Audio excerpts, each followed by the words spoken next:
नमस्कार, मैं मानसी यादव आपके साथ न्यूज फ्लैश से बढ़ते हैं आज की ताज़ा खबरों की ओर। बानसूर के रामपुर के पास सरिस्का वन क्षेत्र में 8 मई को वन विभाग की टीम और ग्रामीणों के बीच उस समय विवाद हो गया जब दशकों पुराने दुर्गा माता मंदिर पर हॉल की छत का निर्माण रोकने के लिए टीम पहुंची।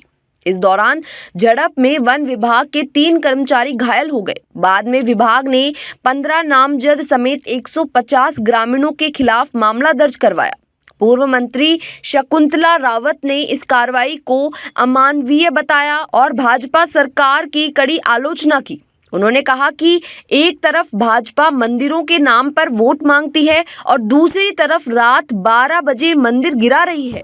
उन्होंने आरोप लगाया कि यह मंदिर आस्था का केंद्र था, वहां संत रहते थे और पूजा पाठ होता था। ग्रामीण कोई अवैध कब्जा नहीं कर रहे थे। उन्होंने यह भी कहा कि पुलिस निर्दोष ग्रामीणों को उठा रही है, जिससे गांव में डर का माहौल है।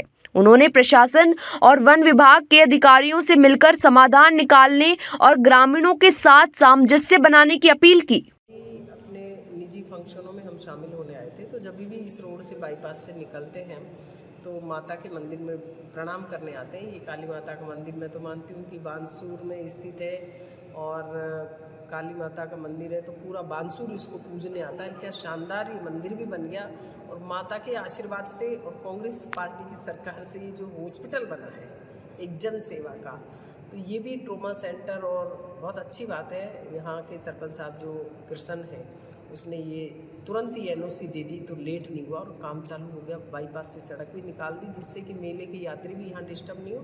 तो यहाँ से निजी फंक्शन में शामिल होकर हम निकल रहे, तो आप लोग मिले, बड़ी खुशी की बात है।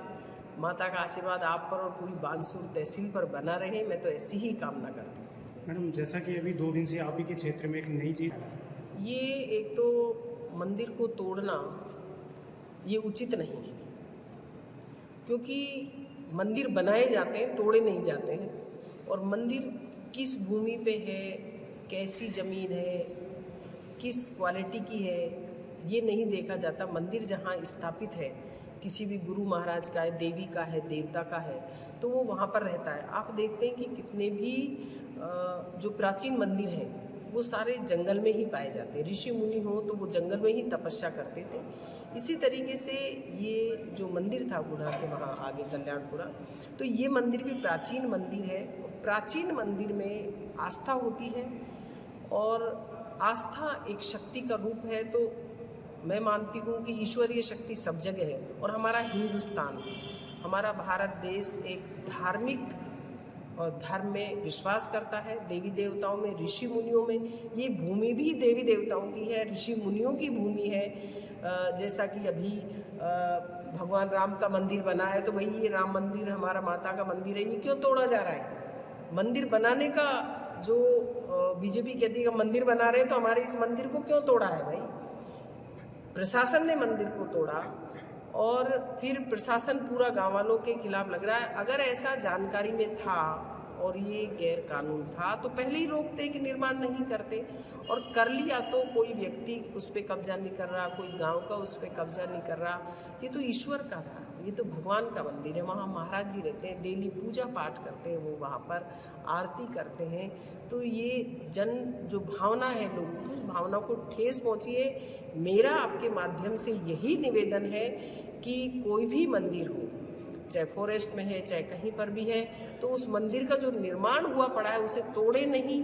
और अगर उस मंदिर प्रांगण में एक भक्तों की सेवा के लिए, भक्तों की सुविधा के लिए अगर कोई हॉल बनाया जा रहा है, बरामदा बनाया जा रहा है, सुलभ शौचालय बनाया जा रहा है महिलाओं के लिए, पुरुषों के लिए, तो वो एक अच्छा काम है। एक मानवीयता को देखते हुए, मानव भावना को देखते हुए इस तरीके के काम नहीं होने चाहिए। मेरा एक और निवेदन है कि सरकार मंदिरों की ठेकेदार बनती है, हमारे मंदिर को क्यों तोड़ा है, और तोड़ा है तो उसे दोबारा निर्माण किया जाए। और प्रशासन, फॉरेस्ट और गांव वालों के बीच में बैठ कर के राजीनामा होना चाहिए और गांव वालों को प्रशासन परेशान नहीं करे। वन मंत्री हमारे राजस्थान के हैं, भारत सरकार में भी और राजस्थान सरकार में भी, तो उनसे भी मैं निवेदन करना चाहूँगी कि जितने भी ऐसे मंदिर हैं उन मंदिरों में और निर्माण जो है उन्हें रोका नहीं जाए, वो काम चालू हो, और हमारे इस मंदिर को भी तोड़ा गया तो इसका भी काम बने, और प्रशासन को रोका जाए कि गाँव वालों को परेशान नहीं करे, आपस में बैठा करके उनका सामंजस्य होना चाहिए। मैंने डीएफओ से भी बात करी है, मैंने पुलिस प्रशासन से भी बात करी है कि भाई ये चोर डाकू नहीं है, आपस की आपकी भैंसती बैठकर बात करते, गांव वाले नहीं तो आप बात करते, कोई सरपंच को बुलाकर बात करते, कोई जनप्रतिनिधि को, कोई बुजुर्गों को बुला करके बात करते। इस तरह से थोड़ी होता है कि आपस में आप भिड़ रहे हैं, ऐसा नहीं होना चाहिए, आगे से ऐसी पुनरावृत्ति नहीं हो। प्रशासन और गांव वालों के बीच में बैठ करके सामंजस्य से इनका राजीनामा करें, उन्हें गिरफ्तार, और इस तरह से पुलिस प्रशासन, महिलाएं नहीं है गांव में, बच्चे नहीं है, सब भाग रहे हैं, दोषी निर्दोषी वैसे ही पकड़ रहे हैं सबको ही, तो आपस में बैठ करके जो हुआ उसको ख़त्म करें। और ये धार्मिक प्रवृत्ति से जुड़ा हुआ है, आपस का गांव का और फॉरेस्ट का सामंजस्य होना चाहिए।